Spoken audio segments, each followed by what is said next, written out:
Okay, just going to run through how to find how to sketch a graph using mostly differentiation, but some other previous knowledge as well. So as a general rule, it's a good idea to find the x and the y intercepts. So we're going to start off with the y-intercept when x equals 0. So when x equals 0, hopefully you can see straight away that f of x equals 0. So because it's 2 times 0 minus 3 times 0 minus 12 times 0. So straight away, I'm going to just add on to this previous findings from last lesson that we've got a point at 0, 0. Now, when y equals 0, we've got this 2x cubed minus 3x squared minus 12x equals 0. Now, as a general rule, a cubic, solving a cubic is not on the SL syllabus, a general cubic. However, there will be a few special cases like this that you can solve because, for example, this one, you can factorise out the x. So you get 2x squared minus 3x minus 12 equals 0. So therefore, x equals 0, or 2x squared minus 3x minus 12 equals 0. And this is a quadratic, so we can't solve it.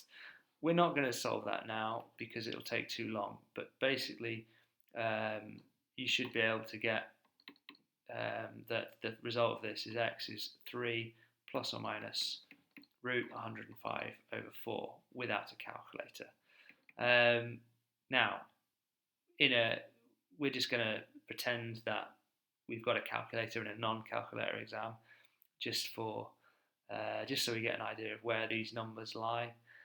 Basically, the negative 3 take away root 105 is negative 1.8, and 3 plus root 105 all divided by 4 is about 3.3. Okay, so we've also got intercepts at negative 1.80 and at 3.30. Okay, we also know that the point we've got point of inflection, and when it's concave up, concave down. Now, let's find a maximum and a minimum point if we can. So if we differentiate first, we get the first derivative is 6x squared minus 6x minus 12. So if we solve that, 6x squared minus 6x minus 12 equals 0. The easiest way to solve that is to divide everything by 6 first of all. And that gives you x minus 2, x plus 1 equals 0. So x equals 2 or x equals negative 1. Now, at this stage, you could go ahead and find the second derivative to find whether or not these are maximums or minimums. However, you probably already have an idea that the cubic graph, a general shape of a positive cubic, is like that. Therefore, it stands to reason that the x equals negative 1 is this point, because it's further to the left, and further to the right is this point. So this one's the maximum, this one's the minimum. We also know that there's an inflection point here at 0.5, negative 6.5, and that it's concave down in this region and concave up in this region. So we don't actually need to do second derivative in order to say which is a maximum and minimum in this case, if you know what the shape of a cubic is, or if you apply what you know about inflections, concave up, concave down. But let's just double check that this method also works. So 6 times 2 is 12x, and then we've got 12x minus 6. So let's just check that the maximum is at negative 1. So the second derivative at negative 1 is negative 12, negative take away 6, which clearly is less than 0, so therefore it's a maximum. And the second derivative at 2 is 24 minus 6, which clearly is greater than 0, and therefore it is a minimum. So the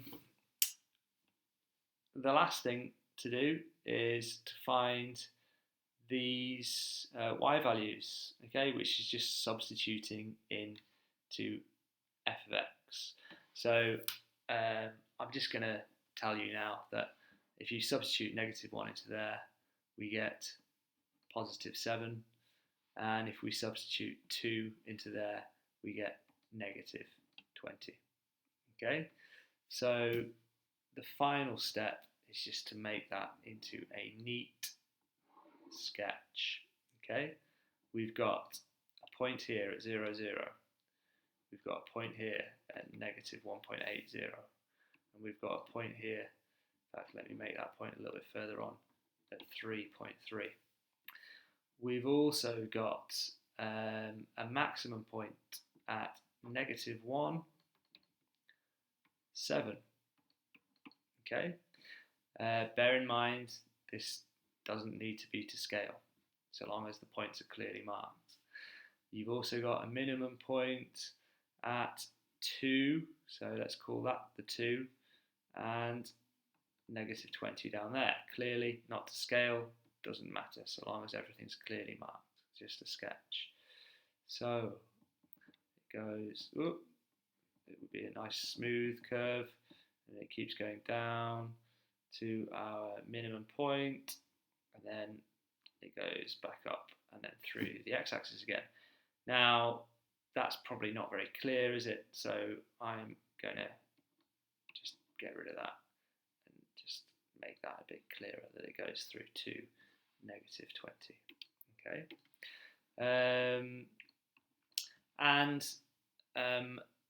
it's not really necessary to mark a point of inflection on a sketch normally, unless it particularly asks for it.